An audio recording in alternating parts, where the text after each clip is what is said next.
Hello, Zero Books readers. This video will ask the following rather odd question. Can we radically change society without becoming sociopaths? We'll pull a quote or two from the book We Love Sociopaths by Adam Kotsko and look at our bestseller Kill All Normies by Nagel in order to figure out why it is that so much of the left appears to have gone crazy. In his book, Why We Love Sociopaths, Adam Kotsko answers a question that serves as a title of his book this way. The fantasy sociopath is somehow outside social norms. Largely bereft of human sympathy, this sociopath is simultaneously a master manipulator who can instrumentalize social norms to get what he or she wants. This fantasy sociopath is both what we fear and what we want to be, especially on the radical left. When you think that society is a rigged game, when you are alienated enough from the world as it is to become a radical, the idea that you might be able to live without society, to live a life untouched by its norms, is an appealing one. If this means we have to let go of niceties like human sympathy and lose touch with the unwritten rules of human interaction, it will be worth it. After all, empathy, normality, and social niceties won't help us win.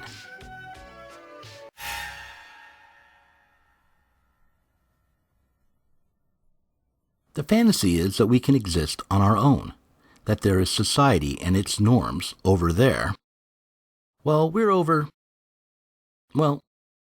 aren't anywhere, are we? This isn't real.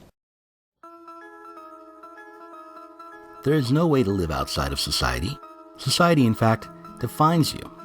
You can turn to a Marxist thinker like Althusser if you need to be persuaded. For Althusser, every individual, in order to exist, must emerge from within an ideology. If Althusser is a turnoff for you, if you need something a little less French, you can consider what Aristotle said. Man is by nature a social animal. An individual who is unsocial naturally, and not accidentally, is either beneath our notice or more than human. Society is something that precedes the individual. Anyone who either cannot lead the common life or is so self-sufficient as to not need to is either a beast or a god. Adam Kotsko realizes this, and he wrote that, in real life, sociopaths are pitiable creatures. They are bereft of all human connection, charming and manipulative for a few minutes at most, but with no real ability to formulate meaningful goals. The sociopath is not free from society. He can't use the rules of society for his own ends. And by attempting to do so, the sociopath gets everything backwards.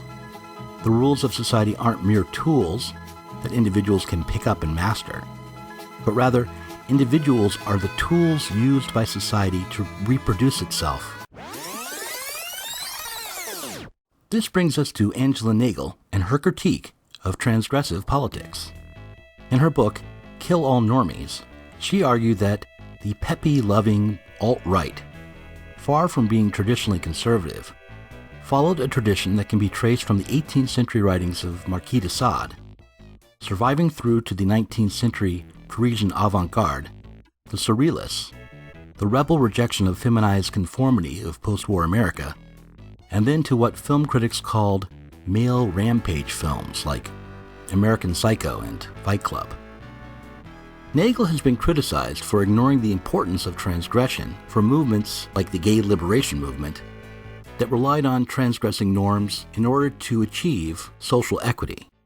But Nagel in no way sought to relitigate old debates from the 60s and 70s about whether queer politics should be aimed at respectability. Rather, she argued that we should abandon the vision of the transgressive romantic individual. Nagel wrote about how Norman Mailer posited the psychopath as a noble and transgressive figure in fiction, He saw the hipster, which had somewhat different connotations at the time to the beard oil-applying variety of today, as borrowing from the tradition of the noble psychopath of fiction. And Nagel went on to point out how important the romanticized psychopath is to the newly deceased alt-right. The difficulty is that transgression, when adopted as a good in itself, always veers off into nihilism. And this nihilistic transgression can only maintain itself by maintaining the very values it purportedly set out to challenge in the first place. Rather than a politics of respectability that aims at gaining acceptance from society as it is, transgression in the name of progress always posits a new set of norms, even if only abstractly, or as something to come, a mere future possibility.